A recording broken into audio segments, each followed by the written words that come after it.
அனைவருக்கும் வணக்கம். நீங்கள் நம்ம சேனலுக்கு புதுசுன்னா பக்கத்தில் இருக்கிற பெல் பட்டன் அமைத்தி சப்ஸ்கிரைப் பண்ணிக்கோங்க.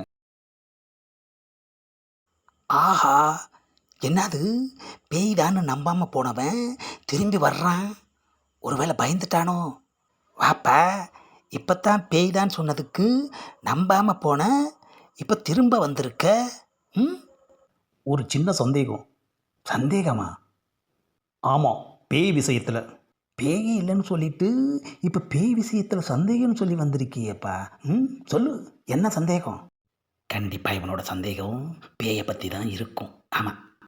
ஆமாம், நீ சொல்கிற அந்த பேய் ஏன் குறிப்பாக என் வீட்டு கதவு மட்டுமே தட்டுது, என்ன மட்டுமே பயமுறுத்துது?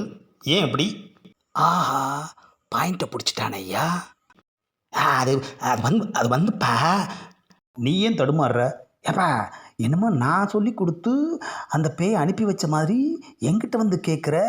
என்கிட்ட கேட்குற மாதிரி தைரியமாக அது முன்னால் நின்று உன்னால் கேள்வி கேட்க முடியுமா?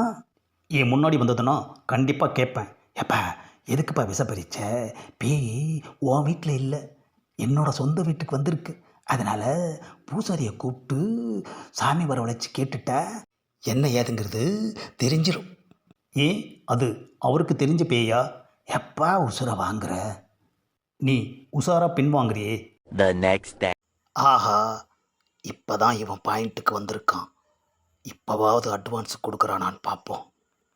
ஆக மொத்தத்தில் குடியிருக்கிற அவன் பேயா இல்லையாங்கிற தடுமாற்றத்தில் இருக்கான். அப்படித்தானே?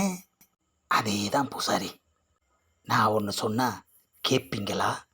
முதல்ல அந்த ஒன்று என்னன்னு சொல்லியா? என்கிட்ட ஒரு கதை இருக்குது. ஏயா பூசாரி, அவனை வீட்டை விட்டு காலி பண்ணணும்னு சொல்லி வந்து உங்ககிட்ட ஐடியா கேட்டா நீ என்னமோ கதை இருக்குன்னு சொல்கிற. இந்த கதை உங்கள் பிரச்சனைக்கு பக்கா மேட்சாக இருக்கும். அப்படிங்கிற கதையை சொல்கிறேன், கேளுங்க. 1 hour later. கதை எப்படி இருக்கு? அவனுக்கு இந்த கதை பிடிக்குமான்னு தெரியலையே பூசாரி. கண்டிப்பாக இந்த கதையை கேட்டால் அவன் மிரண்டு போயிடுவான். எல்லாம் சரி பூசாரி, அங்கே வந்து சொதப்பாமல் சொல்லிடுவீங்களா? கதை சொல்கிறதுல நான் எக்ஸ்பர்ட்டு, பார்க்கத்தானே போகிறீங்க. என்னமோ பூசாரி, அவன் வீட்டை விட்டு காலி பண்ணால் சரி. இந்த கதையை கேட்டதுக்கப்புறம் கண்டிப்பாக அவன் உங்கள் வீட்டில் இருக்க மாட்டான். பேய்க்கே பயப்பட மாட்டேன்னு சொல்கிறான். பேய் கதைக்கு எப்படி பூசாரி பயப்படுவான்? சரி, அப்போ போயிட்டு வாங்க. என்னது, போயிட்டு வரவா?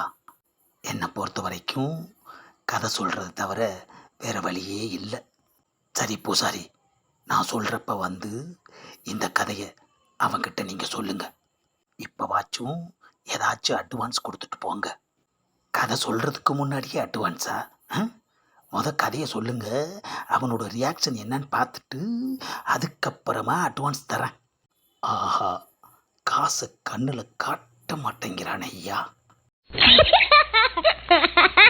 இந்த பதிவை லைக் பண்ணுங்கள், ஷேர் பண்ணுங்கள், மறக்காமல் சப்ஸ்கிரைப் பண்ணுங்கள்.